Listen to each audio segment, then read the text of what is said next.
Sejam todos muito bem-vindos a mais um episódio do MastoCast. Eu sou a doutora Brenda, sou mastologista e especialista em reconstrução mamária. E hoje estamos em mais uma conversa, mais um papo entre mulheres. E antes de iniciar essa conversa, não esqueça de se inscrever no canal e ativar as notificações para receber os próximos episódios. Quem veio hoje é minha amiga e geriatra, a doutora Juliana Alianza. Ju, muito obrigada por estar aqui hoje. A Juliana, ela é geriatra, formada e mestre pela Escola Paulista de Medicina Unifesp. Ela é mestre em depressão de idoso e também ela fez pós-graduação em dor e práticas integrativas. Hoje ela também é coordenadora da pós-graduação do Hospital Albert Einstein de Geriatria e também faz parte como membro titular da Sociedade Brasileira de Estudos da Dor. Ju, seja muito bem-vinda ao MastoCast e muito obrigada mais uma vez por você estar aqui comigo hoje. E eu gostaria que você também se apresentasse e explicasse um pouco o que o geriatra faz. Brenda, obrigada por ter me convidado. Eu acho muito legal esses vídeos que você faz, que você coloca no seu Instagram. E eu sou geriatra, como você sabe, né? O que é que na minha prática a gente faz? Apesar de muitas pessoas terem a ideia e a concepção de que para ir para o geriatra você precisa já estar frágil, dependente, com muitas comorbidades descompensadas, mas a geriatria vai para além disso. Então a gente trabalha muito com a identificação e ir atrás de algumas comorbidades, como a gente faz para promover o envelhecimento ativo e saudável. Então eu tenho muitas pacientes que começam a acompanhar comigo porque os pais estão indo e aí elas percebem, nossa, existe estratégias e exames e orientações para eu ter um envelhecimento saudável, posso passar com você? Então, isso tem mudado. Perfeito, Ju. Hoje nós vamos falar principalmente, sobre mulheres 50 mais, mulheres que passaram por muitas mudanças, entre elas a menopausa.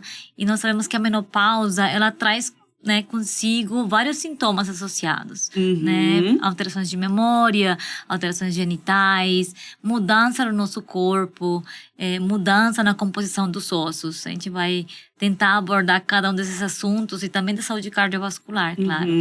Mas existem algumas vantagens que inclusive está num livro que você está lendo hoje, que você trouxe para comentar. Trouxe. E quais seriam as vantagens da menopausa? Para a gente começar a abrir esse episódio de forma mais leve, né? Porque a menopausa, ela traz sim sintomas que podem prejudicar a nossa vida, a nossa qualidade. Mas ela também tem algumas vantagens.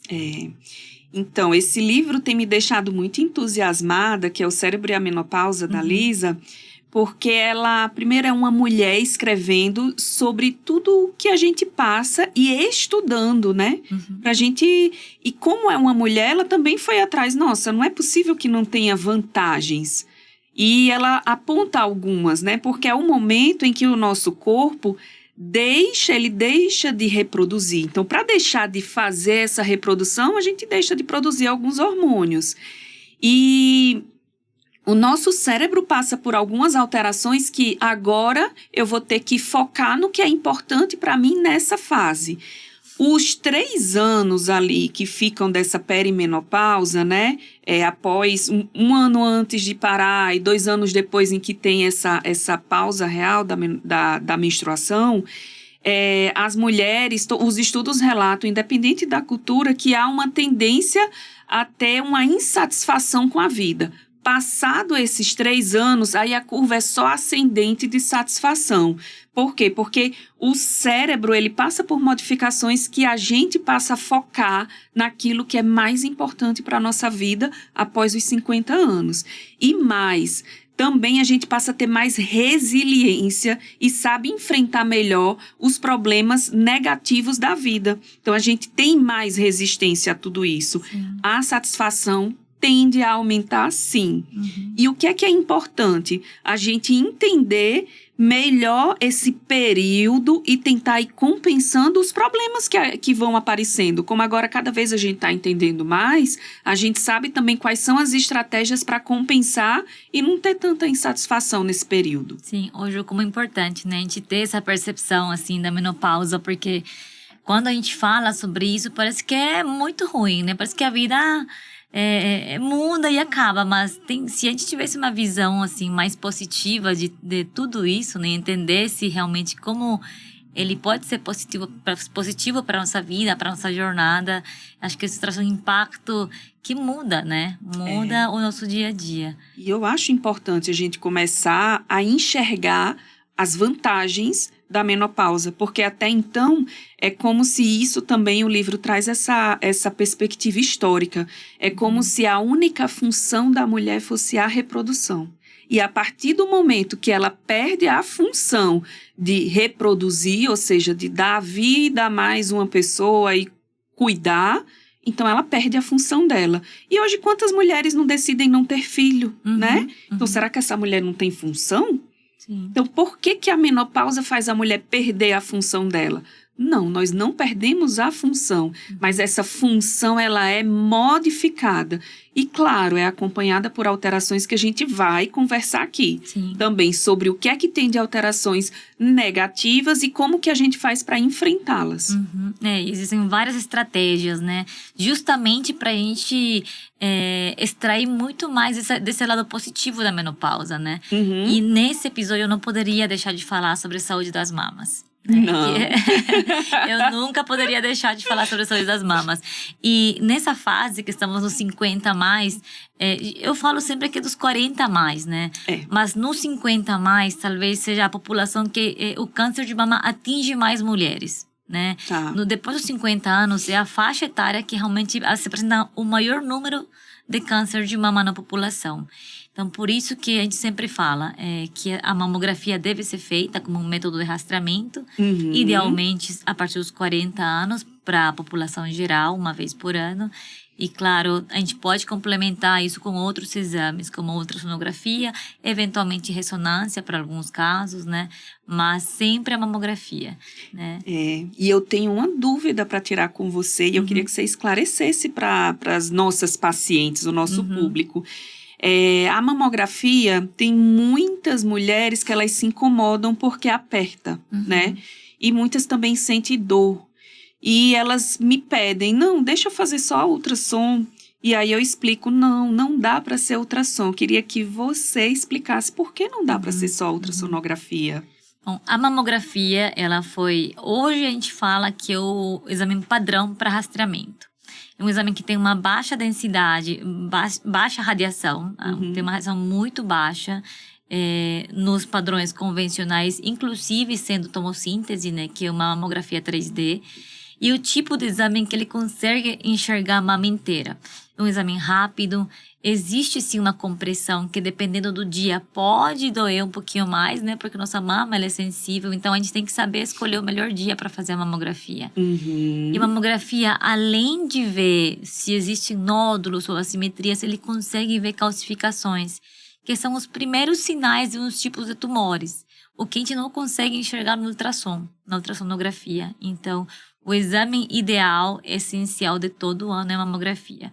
O ultrassom ele vem mais como um complemento. Se eu tiver alguma dúvida na mamografia, se é um nódulo, se é um cisto, se é uma lesão sólida ou se é líquido, eu uso o ultrassom para esclarecer. Se eu precisar analisar ou fazer uma biópsia de uma imagem que está na mamografia, eu uso o ultrassom para tentar guiar essa biópsia pelo ultrassom, que é mais simples, né?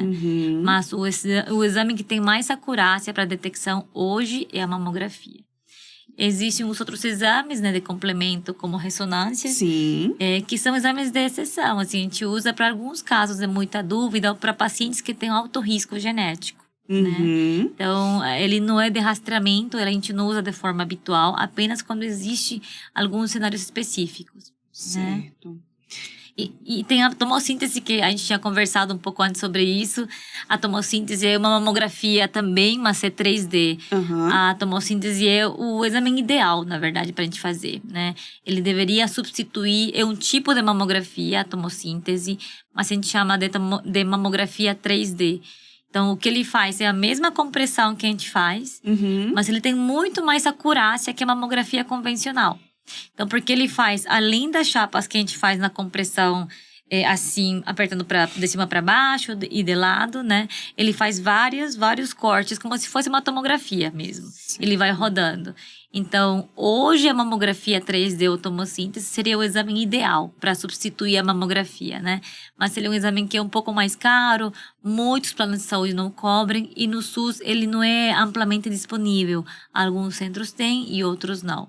Mas, idealmente, né, hoje a indicação oficial, assim, a indicação do uso da tomossíntese é para mamas densas, né? Porque existem mulheres com mamas densas, mas também existem mulheres com mais de 40 anos, com mais de 50 anos, que podem ainda ter mamas densas. O que é que significa mama densa? Mama densa seria aquela mama... Nossa mama em si, ela está composta por gordura e tecido mamário, que é fibroglandular. Quando esse tecido fibroglandular é mais presente na mama, ele vai ser chamado de mama densa, né? Então, a mamografia, ela como é um raio-x, você vê preto e branco.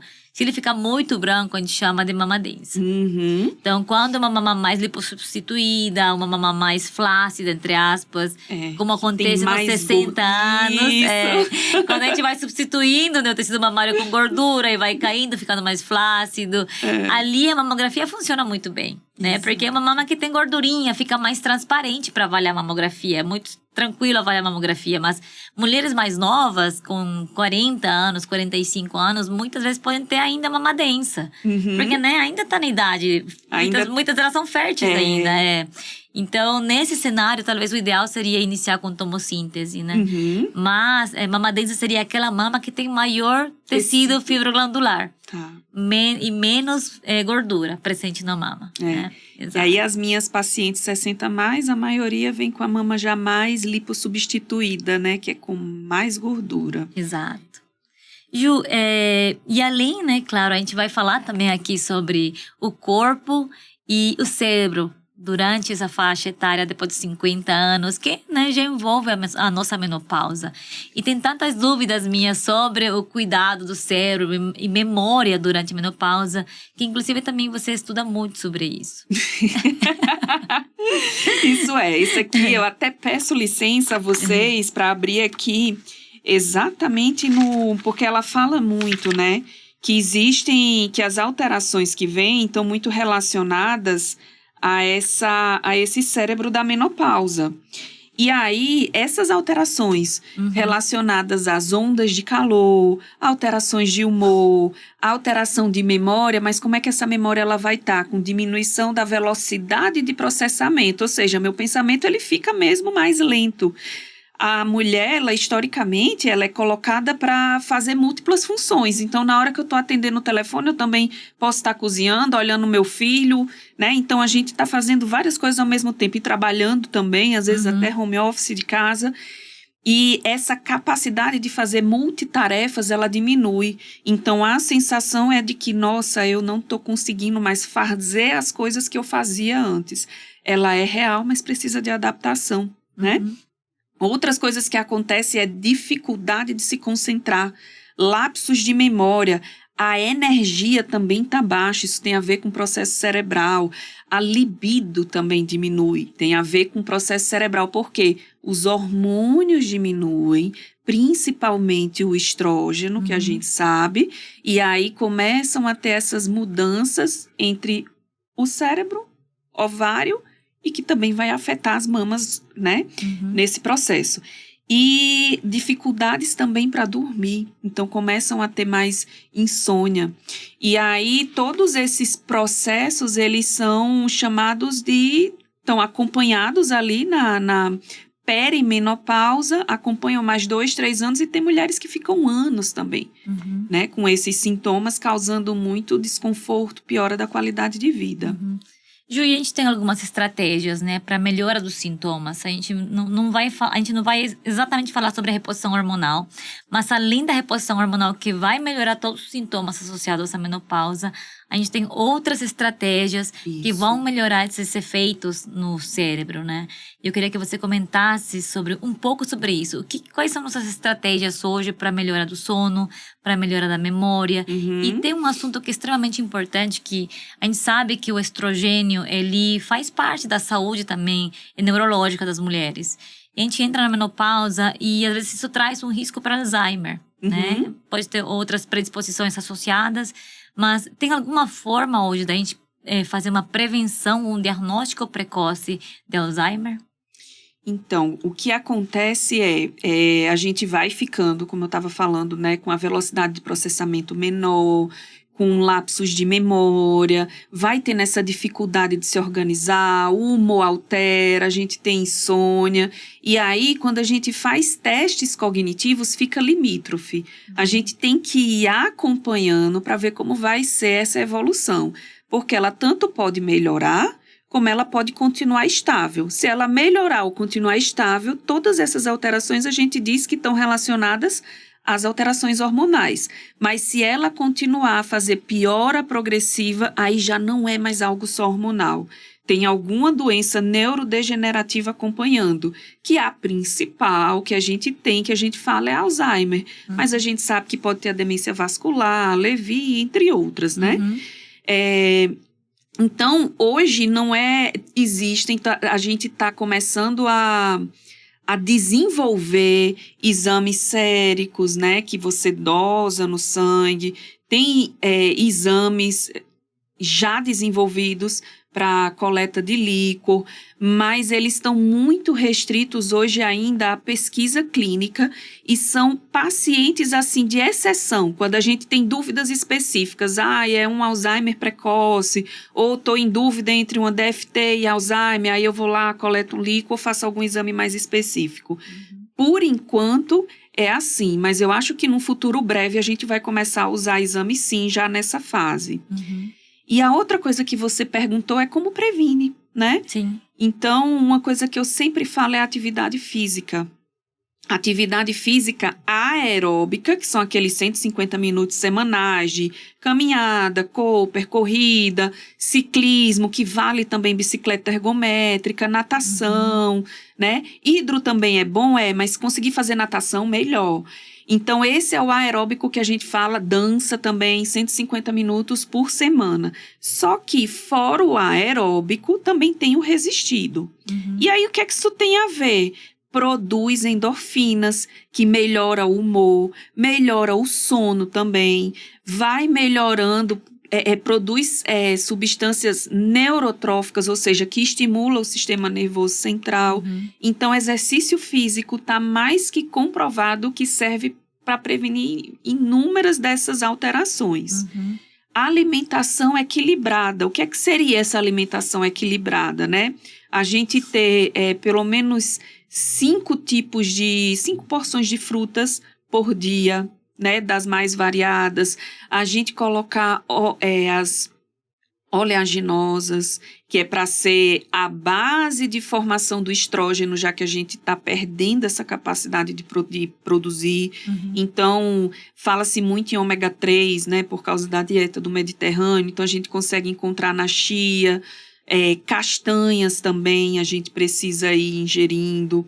Outra coisa que é muito importante, que fala-se pouco, ir no oftalmo para usar óculos e corrigir déficit auditivo. A gente já sabe que isso previne doenças neurodegenerativas como Alzheimer. Sim. Né?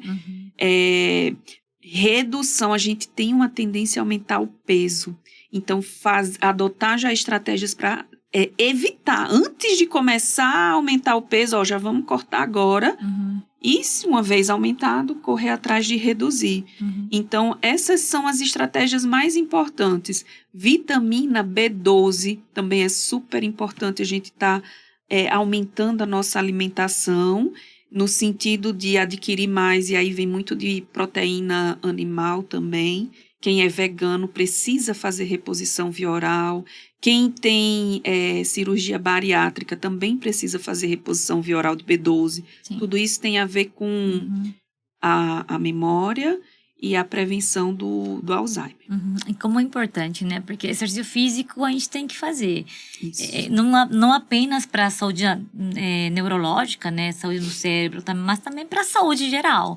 Né? A gente vai falar um pouco aqui sobre a saúde óssea, e também funciona para a saúde óssea. Isso. Funciona como prevenção de tumores e cânceres que acontecem principalmente depois dos 40 anos. Como é o câncer de mama, câncer do intestino. hoje a gente tem certeza de que fazer exercício físico vai diminuir essa chance em até 30% ao longo da vida. É muito Então, grande, é 30%, é né, muita Brenda? coisa, é muita. E o que eu acho interessante também é que isso fica de dica. As pacientes que estão fazendo tratamento oncológico, quem consegue fazer atividade física, alguns estudos apontam, melhora no resultado, Não, seja cirurgia, exato. seja químio, Uhum. né? Isso tem alguns estudos saindo, é Sim, muito a gente já tem impressionante. esses estudos hoje, né? Tem melhor resposta à quimioterapia e menores chances para recidivas, que são o tumor acontecer novamente. Então, Uhum. hoje faz parte da nossa prescrição como médicos o exercício físico, daquilo que você falou, né? Tem que ser de forma constante, toda semana, num ritmo que seja habitual. Né? O ideal seria, claro, que sejam feitos 150 minutos por semana de exercício moderado, né? Isso. Acho que ninguém consegue, talvez, de um dia para o outro começar assim, mas já ter uma rotina pequena todos os dias já vai ajudar, né? Isso. Qualquer tipo de exercício físico já é bem-vindo para quem não faz. Isso, né? já mostra a melhora Exato. entre quem faz e quem não faz. E alguns pacientes também chegam para mim e dizem, mas eu sou muito ativo durante o dia. Perfeito. Se você é ativo durante o dia, tem que continuar. Se você dá mais de 8.000 passos, tem que continuar. Sim. Mas, para além disso, a gente sabe que isso é bom, mas não é suficiente. E né? você comentou sobre nutrição também, né? E eu sempre chamo a atenção de que o cuidado da pessoa, né, do paciente, tem que ser multidisciplinar. Né? A gente precisa de outros profissionais para ajudarem nesse cuidado. Perfeito. Nutricionista, educador físico. Perfeito. Se for necessário, um oftalmo. Exatamente. Né? Perfeito. É. Ju, e tem, eu acho que uma outra questão que é extremamente importante, que sempre eu recebo perguntas no consultório, que é sobre saúde óssea. Né? Essa é importante mesmo. Osteopenia, osteoporose, como a gente deve prevenir. A gente sabe que depois que a gente entra na menopausa, existe uma perda óssea contínua, né? E nós precisamos prevenir, né, que isso aconteça. Que aconteça uma doença do osso que é chamada de osteoporose, né? Que é um desgaste, uma descalcificação dos ossos. Isso. Mas também precisamos evitar quedas, né? Do idoso, né? Quando acontece mais fragilidade deles.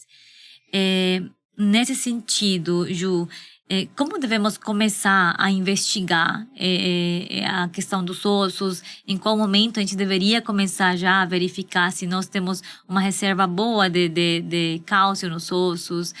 Se tem algum exame específico para investigação? E quais são as formas mais adequadas assim, de prevenção de osteoporose? Então, a osteoporose é bem prevalente mesmo, né? Mais na mulher do que no homem. No homem vai aparecer mais tarde. E é essa a questão, os hormônios, né? Quando começam a diminuir, aparece primeiro a osteoporose, quando é por questão hormonal, na coluna. E depois vai vindo para o fêmur. E é isso que você falou, começa a ter a descalcificação. Quanto maior for o percentual de cálcio pela nossa dieta, os estudos já mostram que você vai ter uma reserva de cálcio maior e uma predisposição menor a evoluir certo? E esse cálcio, ele é proveniente de onde? Do leite. Algumas pessoas não tomam leite, pode ser o iogurte. O queijo branco tem muito cálcio.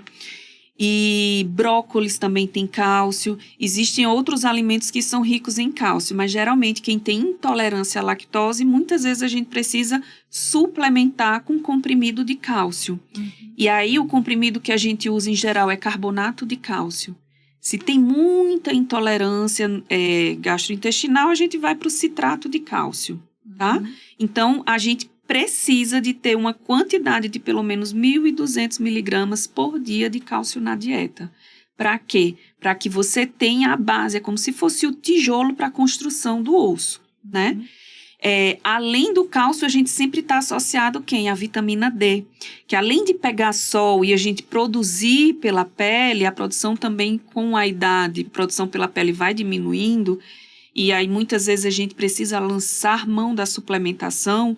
Hoje em dia a gente já recomenda para idosos 2.000 unidades de vitamina D por dia, para que essa vitamina D fique acima de 30, né? E de preferência acima de 40. Quando a gente está com insuficiência de vitamina D, que é abaixo de 20, a gente vai fazendo a reposição de 50 mil semanal por 2 meses. Repete para ver como é que tá. Porque cálcio baixo, vitamina D baixa, é como se a gente estivesse colocando o pé no acelerador para osteoporose. Né? E aí, outra coisa também, eu estava falando anteriormente, da atividade física aeróbica, que você lembrou muito bem. O objetivo é 150 minutos por semana moderado, mas quando eu estou no consultório, a gente vai pactuando por onde começar, como começar e quanto tempo começar. Por quê? Porque para a prevenção de osteoporose e de quedas, a gente sabe que é preciso atividade resistida. O que é atividade resistida? É aquela que vai ter ganho de massa muscular. A OMS já recomenda, diz que para idoso não é suficiente fazer só atividade aeróbica. A gente tem que ter resistido, pelo menos 2 vezes por semana. Então, a gente vai pactuando com o paciente por onde quer começar essa atividade, ou onde o risco está maior. Se o risco for maior de queda, então eu vou priorizar a atividade resistida. De preferência com quem? Com o fisioterapeuta. E aí eu encaminho, solicito treino de força, marcha e equilíbrio para a prevenção de quedas. E tem como a gente identificar no consultório se aquele idoso ele tem um risco elevado para queda de forma bem simples. Pede para levantar e sentar 5 vezes da cadeira. Se esse levantar e sentar der mais de 15 segundos, o risco é altíssimo de queda. Então, a gente já tem que intensificar esse tipo de atividade que eu falei. Fora isso, proteína. Né? Por isso que exames que a gente usa é a densitometria óssea para ver a saúde do osso acima de 65 anos.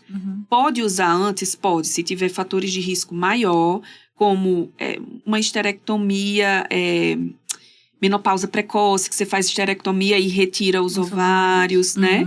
Ou então você teve que fazer algum tratamento e aí é uma menopausa química, né? Medicamentosa, que a gente fala. Ou se a paciente espontaneamente entrou em menopausa precoce. Então, são fatores de risco para a gente pedir antes dos 65 anos. Mas, idealmente, é acima de 65 anos, a cada ano ou a cada 2 anos, a gente pode espaçar um pouquinho mais. E aí, a gente vai vendo se ela tem osteopenia. Tendo osteopenia, que ainda não é a doença osteoporose, a gente calcula. Tem uma calculadora que você vai lá na internet e faz que se chama FRAX. Se a gente faz o FRAX e dá um alto risco de fratura, a gente já começa a tratar a osteoporose. Porque até agora eu não falei de tratamento de osteoporose, eu só falei de prevenção. Exato. Você não pediu prevenção? Então, até agora tudo isso foi prevenção. Agora, se a gente faz a densitometria e dá osteopenia, que não é a doença, mas com risco de queda, fratura, aí tem que tratar. Perfeito. Aí a gente vai para bifosfonato, que vocês já ouviram falar, lendronato, risendronato, aí tem várias marcas no mercado, ou injetável, ácido zolendrônico, ou denosumab, esses são os nomes genéricos, mas tem os comerciais. Tem o romosumab, Forteu. Então, tem várias medicações que a gente pode usar para tratar a doença óssea. E quando a gente faz a densitometria, que tem osteoporose, aí já é doença. Você já tem que tratar, você não tem que calcular nada. Ou o pior cenário, Brenda, pior, é quando o idoso já chega para a gente pós alguma fratura. Seja de coluna ou seja de colo de fêmur. Esse é o pior dos cenários. Por quê? Porque aí já é um tratamento junto com reabilitação. A gente tem que... Então, a ideia do acompanhamento precoce é evitar chegar nesse cenário. Mas, uma vez chegando, também tem tratamento, o idoso reabilita, a gente tem que, né, fazer, seja o que for para que ele recupere a função. Perfeito. Eu sempre falo que o geriatra é o médico que a gente deveria se preparar para ir, né? A gente não deve esperar ter doença para chegar no geriatra e tratar as doenças. Perfeito. O objetivo é que a gente chegue lá com 50 anos bem, apenas para prevenção de doenças. né? E o que você falou, assim, saúde óssea não é apenas cálcio e vitamina D, né? A gente precisa associar exercício físico, nutrição. E você tocou um ponto muito importante que é a vitamina D, né? Suplementação. A suplementação principal deve ser nossa alimentação, né? Nutrição. Não tem como a gente fugir da boa comida. Uma boa alimentação é fundamental. Não apenas suplementação em comprimidos vai substituir tudo isso. Mas sempre que a gente consegue, sempre que a gente pode, dar suplemento de vitamina D.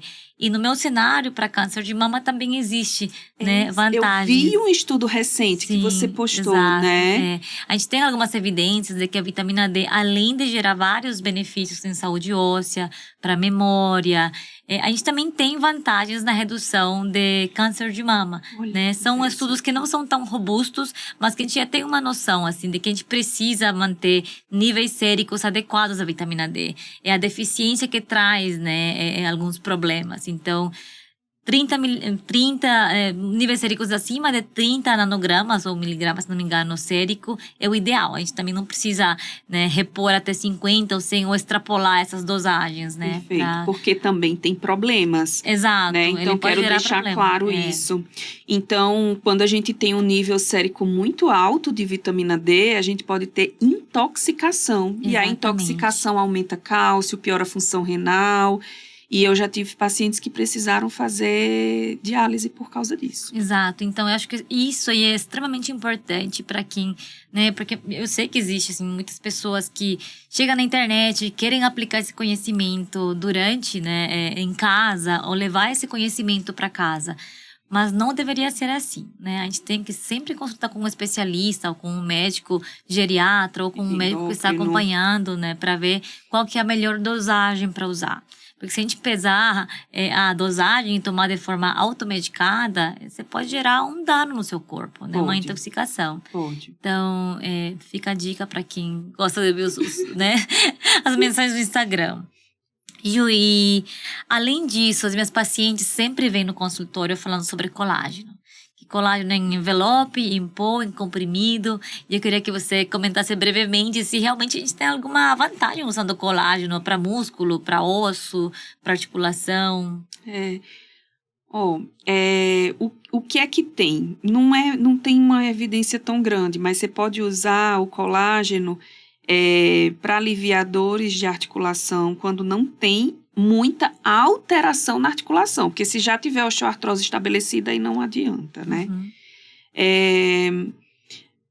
Para pele, mas para articulação, para musculatura, eu não tenho tanta evidência. Então, às vezes, vale a pena a gente investir em coisas que têm mais evidência. Agora, se você já estiver investindo em tudo, né? Tô com a quantidade certa de cálcio, de vitamina D, seja pela dieta, seja pelo comprimido, tô fazendo atividade física como tem que fazer, tô tratando se eu tenho alguma doença e quero investir mais. Aí você pode colocar o colágeno, mas trocar tudo isso pelo colágeno não é uma troca vantajosa. Ju, e também tem durante a nossa menopausa, né? Porque se Deus quiser, a gente vai chegar também na menopausa.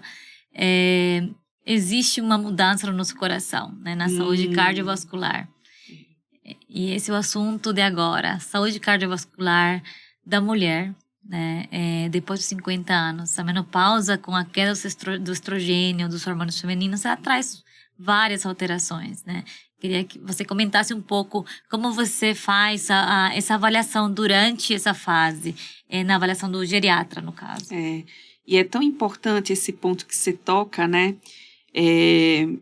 Porque, assim, acima dos 75, esse risco cardiovascular vai diminuindo. Mas no contexto que a gente está agora, que é falando 50 mais, 40 mais, é muito importante, porque quando a gente começa a diminuir a produção dos hormônios, há uma tendência a gente a aumentar a quantidade de gordura. E a gente sabe que o risco cardiovascular começa a aumentar. Quando a gente fala de risco cardiovascular, o que a gente está querendo dizer com isso? Aumenta o risco de AVC, aumenta o risco de infarto, de doenças nos vasos que a gente tem no corpo inteiro, né?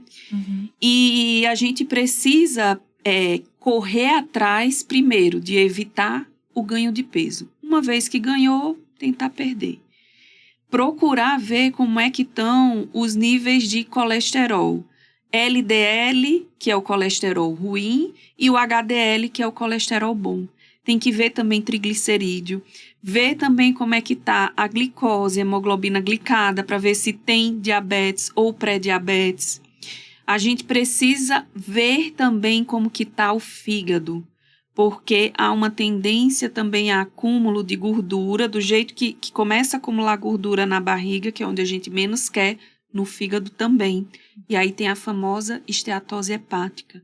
E uma vez tendo esteatose hepática, a gente tem que avaliar qual que é o paciente que tem risco de esteatohepatite evoluir para fibrose, né? Que aí a gente já vai enxergar de uma outra forma, que isso traz um risco. Outro também é ver a retina, porque hipertensão pode levar a uma retinopatia, doenças da retina, e aí prejudica a visão. O oftalmo é fundamental, né? Se tem diabetes, mais ainda. Outra coisa que a gente precisa fazer é ultrassom de carótidas, porque dependendo do nível de colesterol que a gente está, se a gente calcula o risco e esse risco é muito alto, a gente já tem que entrar com medicação, como as famosas estatinas, rosuvastatina, simvastatina, pitavastatina. A gente precisa dessas medicações para diminuir esse risco. E às vezes o colesterol está até bom, mas se tiver alguma lesão de órgão-alvo, aí a gente tem que intensificar o tratamento. E aí eu acho que tem coisas que as pacientes perguntam para você, né? Que exames que eu vou pedir para ver? Exatamente. Né? Quando começa? Que exames Quais exames? Então, a gente começa a pedir ultrassom de carótida, pode pedir ecocardiograma ou eletro, ou ultrassom de membro inferior. Para quê? Para ver isso que eu tinha falado, risco cardiovascular. Se tem placa na carótida, se tem espessamento espessamento dos vasos da carótida também, né? Se tem hipertrofia do ventrículo esquerdo, que a gente pode ver tanto no eletro, como no ecocardiograma. Então, são esses os exames que a gente vai vendo. E se a paciente tem qualquer sintoma que faça a gente pensar que tem alguma isquemia no coração, né? Uma doença arterial coronariana, a gente pede teste ergométrico ou cintilografia miocárdica. Outro para risco que o cardiologista ele usa muito para estratificar a angiotomografia de coronárias.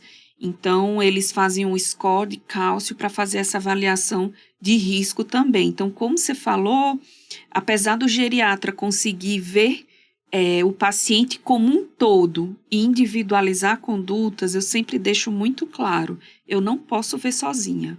Então, às vezes, eu preciso sim do especialista mastologista, eu preciso sim do cardio, eu preciso sim do endócrino. Então, eu mando para os meus amigos, os meus colegas especialistas.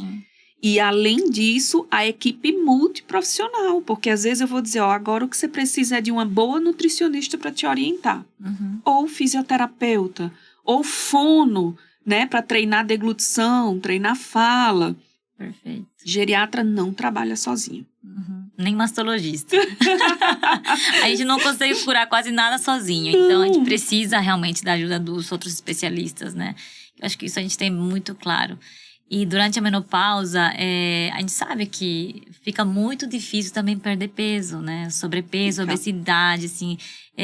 Quem tá na menopausa sabe quão difícil é perder 1 ou 2 quilos, né? Às vezes não basta fazer exercício físico e dieta. Muitas vezes a gente precisa recorrer à avaliação do endócrino para tomar algum análogo, alguma medicação extra para auxiliar.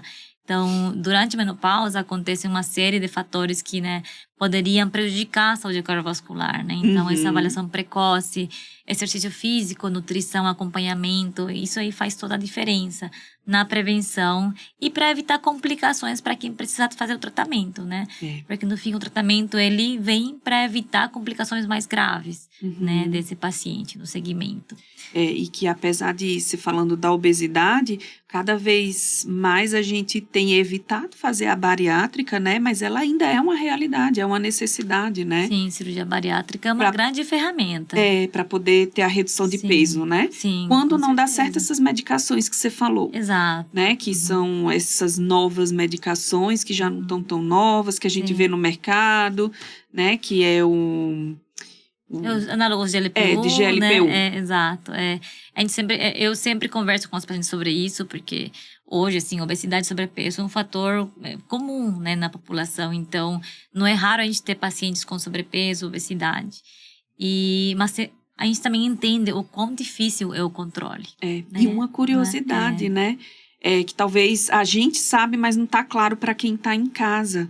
Mas a gente vai diminuindo o estrógeno, né? Os ovários diminuem a produção do estrógeno. E aí, o que é que acontece com o corpo? Alguma outra região vai ter que produzir. E aí, a gente começa a aumentar a gordura para produzir estrona, que é o substituto do nosso corpo do estrógeno. Então, há uma tendência mesmo a aumentar peso. Exato. O metabolismo também diminui, então não é fácil. Por isso que, assim, ao menor sinal de que está aumentando o peso, já vamos cortar. Peso está alto, vamos atrás de perder. Uhum. Mesmo que seja com medicação. Sim, perfeito. E eu encaminho sim para os endócrinos, quando eu preciso de uma Sim. medicação mais específica. Sim, sim. E aquilo que você comentou, né, sobre a cirurgia bariátrica, hoje a gente vai recomendar. A gente pede para avaliação para o gastro, né? A gente pede avaliação para o gastro para ver se ele tem indicação de bariátrica ou não. Esse paciente que teve falha em outras terapias, né? Porque a bariátrica, assim, muitos, né, podem ter um preconceito com a cirurgia bariátrica porque acham que é uma falha ou, enfim, o paciente desistiu, mas na verdade não é assim. Né? Ele é uma grande ferramenta que hoje a gente tem comprovação de que a cirurgia bariátrica, ela, pelo fato dele perder peso, ele traz uma soma de saúde cardiovascular, ele diminui o risco de doenças oncológicas, como é o câncer de mama, como é o câncer do intestino. Então, sempre que estiver indicado, né, eu acho válido a integração da gastrocirurgia para a cirurgia bariátrica, no caso, né, nesses pacientes. E que, em geral, no meu entendimento, onde eu trabalho, tem uma equipe, tem um grupo de obesidade. Então, sempre tem um endócrino lá, que ele diz, aqui a medicação não está dando certo, ela já está fazendo o acompanhamento com a psicoterapia, já está com a nutrição, vamos precisar de fazer a cirurgia. E é necessário, porque a gente fala da saúde cardiovascular, mas tem a sobrecarga do peso no joelho, que aí vai causar osteoartrose de joelho, alteração de mobilidade no futuro. Tem a osteoartrose de coluna, que causa dor e limitação também. Então, o sobrepeso traz todos esses problemas também, né? Perfeito. Ju, a gente tem outro assunto que é extremamente importante e frequente, né? Da gente ouvir no nosso dia a dia com nossas amigas, com nossas mães, enfim, com a família.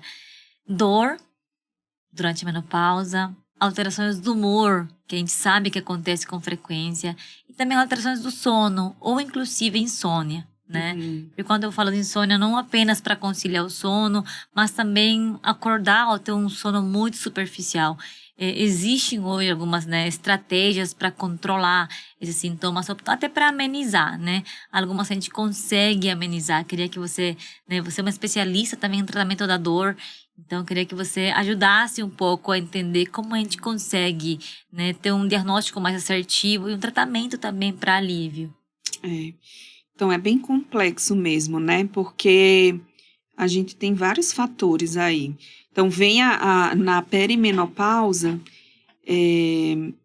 vem essas alterações do humor, seja para tristeza, a depressão, né? Ou também a ansiedade, que são os dois mais importantes. Algumas pacientes que já têm a fibromialgia também pode ficar mais intenso.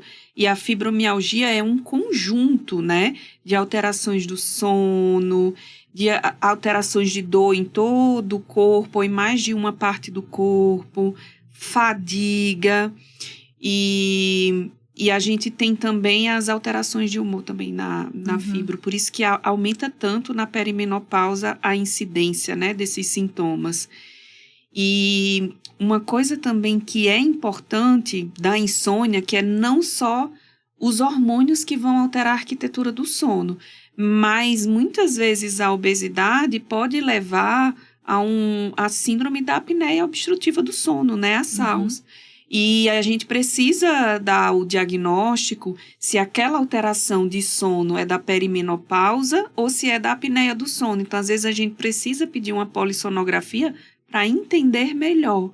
Então, se tem um número muito grande de apneias, a gente vai tratar com CPAP, que ajuda a melhorar o risco cardiovascular, que a gente já conversou muito, né?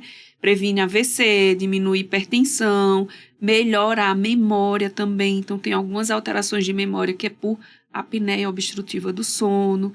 Então, viu que é isso? Ok. Então, já fez um checklist. Ah, não é por apneia. Então, a gente vê se esse sono está mais superficial, que é o que acontece muito com as alterações hormonais. O sono vai ficando superficial. E aí, como fazer para aprofundar esse sono, né? Então, existem as estratégias de higiene do sono, que a gente é como se fosse fazer o cérebro voltar a compreender os sinais que a gente tem que dormir, né? A gente pode lançar mão da terapia cognitivo-comportamental especificamente para a higiene do sono. Pode usar medicações também, porque às vezes precisa recorrer a medicações, principalmente se afastou a apneia do sono, que aí a gente usa trazodona, Donarém, que é muito bom para induzir e para manter o sono. A gente pode usar também quando a gente percebe que essa insônia está associada à alteração de humor, os antidepressivos, que aí a gente pode usar sertralina, escitalopram, são medicamentos para classe de medicamentos tanto para ansiedade como para depressão. Então, se a insônia tiver associado à alteração de humor e a gente afastou as outras causas, então a gente usa essas medicações. Mas você também me fez uma outra pergunta, que é dor. Então, às vezes tem dor, ou dor no corpo inteiro por osteoartrose generalizada, ou aquela dor da fibromialgia que às vezes fica indefinida ou em mais de uma articulação, ou a mialgia, né, que é a dor muscular, ou você tem sensibilidade ao toque, mudanças de temperatura também o corpo interpreta como sendo dor. E aí a gente já usa outra classe de medicações quando você tem dor, humor e principalmente esse componente de fibromialgia, que aí já são os duais, que é a duloxetina, venlafaxina, desvenlafaxina, porque eles ajudam a controlar a dor também. Então, às vezes tem paciente que não tem alteração de humor, mas tem muita dor, eu começo por essas medicações. E eu digo, se você for ler a bula, lá vai estar dizendo que é para ansiedade e depressão. Mas se você olhar mais abaixo, tem também que é para dor. E para você, eu estou começando para dor. E tem uma coisa que a gente não falou, mas as mulheres que estão na menopausa têm os calores. Então, junto com tudo isso, ainda vem aquelas alterações vasomotoras que são os calores. E a gente pode usar a venlafaxina e desvenlafaxina, que ajuda no humor, ajuda na dor e também nessas ondas de calor, né? Tem o extrato de amora que a gente usa. E eu lembro que você tinha falado também que tem uma medicação, né? Nova para essas ondas de calor, que não tem no Brasil, mas que tem fora, né? Sim, o Bezoar. Aí ela foi liberada pela FDA, né, nos Estados Unidos, mas aqui na Anvisa a gente ainda não tem regulação para trazer para o Brasil. Mas ela é específica para os sintomas vasomotores, não é? Para o fogacho. Para o fogacho. para Tá. aquela onda de calor. Uhum. Hoje é extremamente importante esses sintomas, né? Eu acho que a gente talvez não fala tanto disso, mas é extremamente comum no consultório. Alteração do humor, dor na articulação, alteração do sono, que pelo geral vai acontecer de uma forma ou outra nas mulheres na menopausa, né? E o que me preocupa é que isso é naturalizado. Aí diz, é porque tá na perimenopausa, então é natural. Exato. Não, acontece, mas se tá causando comprometimento da qualidade de vida, a gente tem que cuidar. E precisamos cuidar disso, né? Tratar para aliviar, porque a gente não precisa viver assim. Não. A gente tem ferramentas para corrigir. Foram todas aquelas que você já citou antes. E dentro disso também a gente não pode esquecer do exercício físico, né? Como ele tem uma função tão importante. O exercício físico, a musculação para dor vai aliviar. Exatamente. Musculação para humor vai ajudar também ao controle. Para alteração do sono também alivia. A psicoterapia é uma ferramenta extremamente importante, né? Cognitivo-comportamental. E tem outra ferramenta que eu gosto muito de prescrever, que é muito difícil de fazer, que é a meditação. Meditação, ela faz um controle, assim, das emoções, né? A respiração profunda também traz esse benefício. Tem um estudo que não tem muito tempo de ter sido publicado, mas ele relata que respiração profunda por alguns minutos durante o dia, ele já traz alívio em dores. O estudo tem relação com dores oncológicas, né? Mas apenas respiração profunda durante 15 a 20 minutos por dia, ele melhora a qualidade de vida. E eu vou te dizer que nem é só dor. A respiração também alivia o humor, a ansiedade, porque se eu tivesse a imagem aqui, eu ia mostrar para vocês que estão acompanhando a gente. A gente tem no sistema nervoso simpático e o parasimpático, que ele é autônomo, funciona independente da nossa vontade. E de todas as estruturas que o sistema nervoso autônomo, simpático e parasimpático, que eles inervam, a única que a gente pode controlar é a respiração. Então, a gente ativa o parasimpático, que é a do relaxamento, a partir da respiração. Porque todas as outras a gente não consegue controlar. Então, quando a gente respira, a gente ativa voluntariamente o parasimpático, que é o do relaxamento. E não é quando a gente respira rápido, porque se a gente respira rápido, a gente está ativando o simpático, vai ficar mais ansioso. É respirar em 3 segundos, pausa 4 e solta devagarzinho em 6. Se tiver dificuldade de soltar pelo nariz, que faça o biquinho e solte pela boca devagarzinho, porque o importante é respirar e fazer esse controle, expiração sempre maior que a inspiração. Isso é fundamental. Perfeito. Então, esse tipo de ferramentas, né? Respiração, meditação, exercício, nutrição, elas têm que fazer parte também da nossa prescrição, né? Para gente chegar naquilo que a gente quer, que é envelhecer bem. E existem aplicativos. Sim. Então, às vezes, a gente precisa de um profissional do nosso lado, mas é para ir acompanhando. Eu mesmo já fiz mindfulness, foi muito bom. Mas, às vezes, não dá para ter. E tem muitos aplicativos para isso, né? Tem algumas facilidades hoje, né? Graças a Deus. E lembrando que também tem a reposição hormonal, que no começo você falou, mas que não ia ser o foco aqui, porque a gente precisa, próxima vez, convidar uma gineco, né?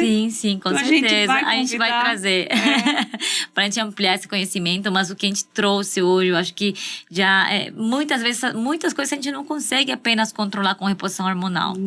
Não é apenas a reposição hormonal que vai dar saúde óssea, não vai ser ela que vai melhorar o humor. A gente precisa fazer uma soma de todas as terapias que a gente tem. E não é apenas medicação, não é apenas suplementação. Ela tem a ver com mudança de hábitos de vida, né? E com adquirir novos hábitos, né? Como meditar, caminhada, psicoterapia, que eu acho que todo mundo... Tem gente que tem preconceito ainda de fazer psicoterapia. Então, esse tipo de mudanças fazem a diferença na qualidade de vida das mulheres. Faz né, muita diferença. E eu não queria deixar também de falar sobre as mulheres que estão com câncer de mama e que passaram por esse processo, né? Que a gente tem a menopausa talvez um pouco mais intensificada, os sintomas pelo fato de usar anti-hormônios, né? Que a gente chama de hormonioterapia. Anastrozol, tamoxifeno, eles intensificam esses sintomas. As mesmas ferramentas que a gente falou aqui hoje, elas funcionam para elas. Tem algumas restrições, a gente precisa saber sempre se a medicação que vai prescrever não tem interação com a medicação que está tomando a paciente. Então, tamoxifeno, anastrozol, elas têm algumas restrições, né? Para quem usa sertralina, a gente pede para trocar por alguma outra medicação que não tenha a mesma via de absorção. Então, isso tem que ser sempre conversado né, no consultório com o médico que está cuidando da paciente para não prejudicar o tratamento oncológico e mesmo assim conseguir uma boa qualidade de vida das mulheres, né, Ju? Ju, foi um papo excelente, foi muito obrigada por você ter vindo hoje pra gente conversar sobre isso. Obrigada por convidar também, foi muito bom, adorei a experiência. Obrigada. E não sei se você tem alguma mensagem, né, para as mulheres que vão assistir, se você quiser dar alguma mensagem, centrar os pilares do nosso cuidado. Eu acho que o principal a menopausa é um desafio, mas é uma fase natural da vida da mulher. Por muito tempo foi associada à velhice. Envelheceu. É um desespero. Não, tem turbulências que dá pra gente ir enfrentando e superando. Assim como, se a gente lembrar lá atrás, a primeira menstruação teve suas turbulências, a gravidez tem suas turbulências, a menopausa também. E a gente tem que cuidar com os pilares, né? Básicos, que é como a gente falou, a atividade física, o sono, as estratégias para regular o estresse, né? Todas essas estratégias vão ajudando a gente a enfrentar os desafios que vão aparecendo nessa fase. E lembrar, depois de 3 anos, a tendência é que a gente vá aumentando a nossa satisfação com a vida. Por quê? Porque esse cérebro está se preparando para focar naquilo que é mais importante nessa fase. Perfeito. Obrigada, Ju.